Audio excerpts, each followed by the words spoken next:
Second sum, A is equal to B is equal to P comma Q.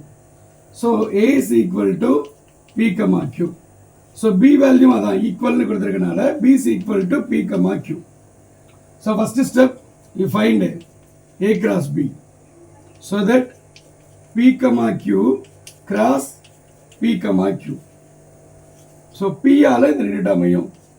P comma P, P comma Q. Then Q ஆல Q comma P, Q comma Q. Close numbers. So A cross B. So next பாத்தீங்கன்னா B cross A. So B ஆல A. P comma Q cross P comma Q. Then A cross A. A வால A.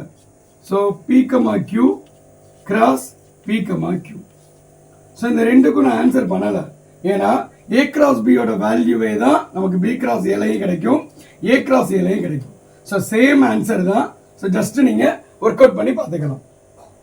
Then third sum, A is equal to M comma N, B is equal to null set. So null set. தமிழ்ல நம்ம வெற்று கணம்னு சொல்லுவோம்.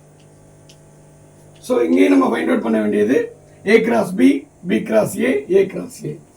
So A cross B null set, B cross A null set. ஏன்னா B வந்து வெற்று கணம். So இங்கே ஏதாவது இருந்தால் தான் நம்ம மேட்ச் பண்ணி எழுத முடியும். ஸோ இந்த சம்மில் A cross B நம்ம ஃபைண்ட் அவுட் பண்ண முடியாது, B cross Aவும் ஃபைண்ட் அவுட் பண்ண முடியாது. ஸோ என்னதான் ஃபைண்ட் அவுட் பண்ண முடியும்? A cross A, M comma N cross M comma N. So first M ஆல இந்த ரெண்டு டேர்மையும் M comma M, M comma N. தென் N ஆல இந்த ரெண்டு டேர்மையும் N comma M, N comma N.